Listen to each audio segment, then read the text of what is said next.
پارتا دموکراتا کردستان رنگ بخوجی جویل لیجنه به هیوی به و جبوی کارا کرنا پارلمان حکومت هاتبو پک اینان.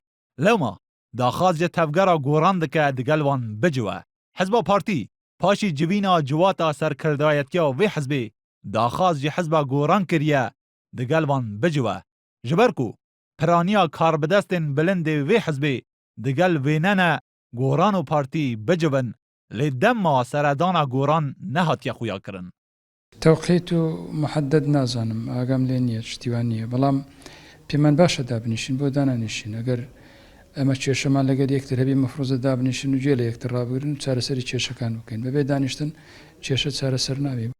هەرچەندە نێچیروان بارزانی دەبێژە گۆران ئامادە نینە دگەل پارتی بجوە لێ گۆران ئەوێنە ناپەژیرینە شۆرش حاجی کو هەلوێستا فەرمیە گۆران لایێ وێە دە هەیوا چوویدا دگل نوشیروان مصطفى ریخر گشتی تفگرا گوران لباجار لندن جویا بو و دبیجه هر وقت پارتی هلویستا خو بگوهره او آماده جوینینه. گفتگو رد ناکەینەوە بەڵام گفتگۆ بە مانای کوبوونەوە دێ ئێمە کوبوونەوە لە پێناوی کوبوونەوە ناکەین.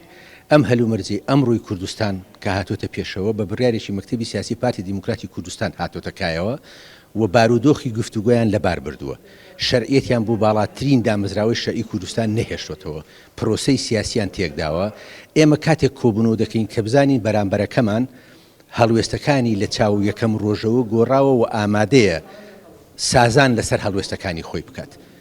و ئێمە هەر کاتێک کە زانیمان بەرامبەرەکەمان لەسەر هەڵوێستەکانی خۆی گۆڕانکاری بەسەر هاتووە و ئامادەیە سازان بکات و ئەجێندای کۆبوونەوەکەمان زانی ئێمە ئامادەین گفتوگۆ بکەین. یەکێتیە نیشتیمانیە کوردستان بریارە هەفتیا تێت دگەل پارتی بجوە. ئەوان جی خەبەرا دلێ گۆران دەبێژن و ئەف داخوازن گۆران دووبارە دکە کو 5 هەیڤە تێنە داخوازکردن. گەڕانەوەی پەرلەمان و سەرۆکایەتی پەرلەمان و وەزارەت بۆ حکومەتی هەرێم تەتبیعی وەزئی سیاسیە. سەرکەوتنی لایەنێک نییە بەسەر لایەنێکە، ژێرکەوتنی لایەنێکش نییە بەسەر لایەنێکە.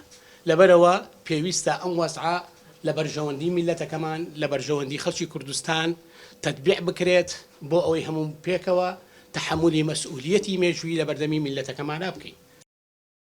ji bo hêminkirina rewşa siyasiya herêm hezbên partî yekitî û yekgirtû çend caran pêk we civiya bûn û ev sê alî bi şandek hewbeş seredana goran û komel kirin.